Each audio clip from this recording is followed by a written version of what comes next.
समस्याएं चल रही थी। मुझे लगा कि हम लोग के बीच में जमीनें अपनी बेच चुके हैं। पहले पुरानी टीएम साहब का कहना पे हमारे पूजनीय साधु संतों के साथ वार्ता हुई और इनकी जो समस्याएं थी उसको हम लोगों ने सुना है और हम लोगों ने आश्वासन दिया कि जो विधि सम्मत कार्रवाई है वो की जाएगी। और हम लोगों ने राम पथ, भक्ति पथ, जन्मभूमि पथ सब में जो लैंड एक्विजिशन किया है उसमें विधिवत रूप से हम लोगों ने सबको टीम्स भेजकर पूरा विधिवत रूप से लोगों को सुना है। उसके अनुसार हम लोगों ने कार्रवाई किया है और इनको सभी संतों ने भी इसको स्वीकारा है कि कुछ काम बहुत अच्छे हुए हैं और जो भी आगे काम हो रहे हैं उसके बारे में हम लोगों ने अवगत कराया और जो भी डेवलपमेंट के प्रोजेक्ट्स हैं उसके बारे में अवगत कराया और उनके जो कुछ क्वेरी थे उसके बारे में कहा गया कि उसका एक टीम बना के हम लोग सर्वेक्षण करेंगे, उसके बाद विधि सम्मत कार्रवाई की जाएगी। बात सर यहाँ आके फंसती है कि लोग संत कहते हैं कि नोटिस की बात है या दरिया बुर्ज की बात लोग करते हैं कि वो मान्य यहाँ पे जो निरस्तीकरण की कार्रवाई की गई थी उसके बाद माननीय उच्च न्यायालय में कुछ लोग गए थे। उसके बाद वहाँ से निर्देश प्राप्त हुआ कि उसमें सुनवाई का पूरा पर्याप्त अवसर देते हुए अग्रेतर कार्रवाई की जाए। तो सुनवाई के अवसर के तहत ARO ने नोटिस दिया था सबको और उसके बाद फिर वो अपना पक्ष रखने के बाद उसके बाद विधि सम्मत कार्रवाई की जाए। बात सर जैसे दरिया बुर्ज की अगर बात की जाए, तालाब की ज़मीनों की बात की जाए या नजूल की बात, तो क्या क्या अड़चने आती नहीं, सबके लिए अलग अलग रूल्स हैं। अगर नजूल की लैंड है, अगर आपने 30 ईयर्स के 3 बार पट्टा हो सकता है। अगर फ्री होल्ड करा लिया तो व्यक्तिगत हो जाती है। अगर उसने फ्री होल्ड नहीं कराया है 30 ईयर्स का और 3 बार अगर 90 ईयर्स की सीमा बीत चुकी है तो वो गवर्नमेंट की लैंड मानी जाती है।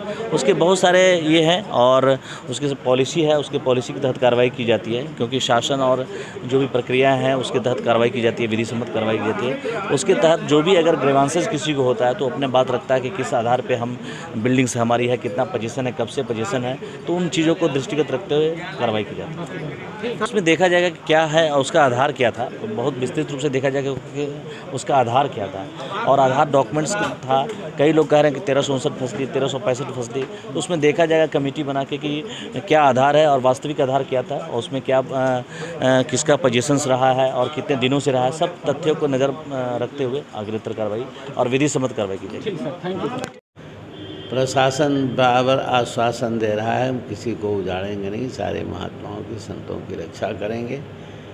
प्रशासन का कहना है इतना ज़रूर है, जो बड़े बड़े ज़मींदार लोग हैं जो 1000 बीघा या इतना, उनकी हम वो नहीं दे सकते, बाकी हम सबकी रक्षा करेंगे।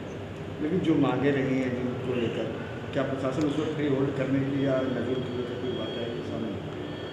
हम केवल इसलिए आए थे यहाँ पर कि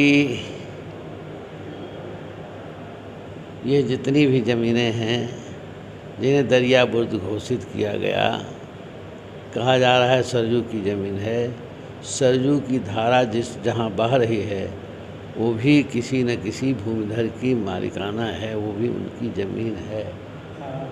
सरजू आज अयोध्या में है, कल गोंडा में चली गई, तो इसका मतलब थोड़ी है कि सारी ज़मीन दरिया बुर्ज घोषित कर दी गई।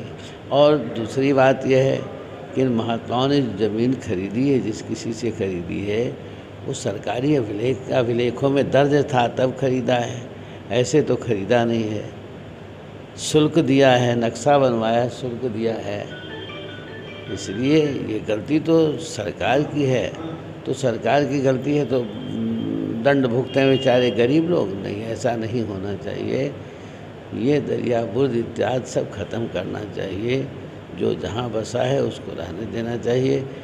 किसी को भी कहीं से हटाया भी जाए तो संतोषपूर्वक हटाना चाहिए, उसको संतोष दे। जिस प्रकार से काशी में प्रधानमंत्री जी ने सबको आश्वस्त किया है, सबको प्रसन्न किया है, इस तरह का।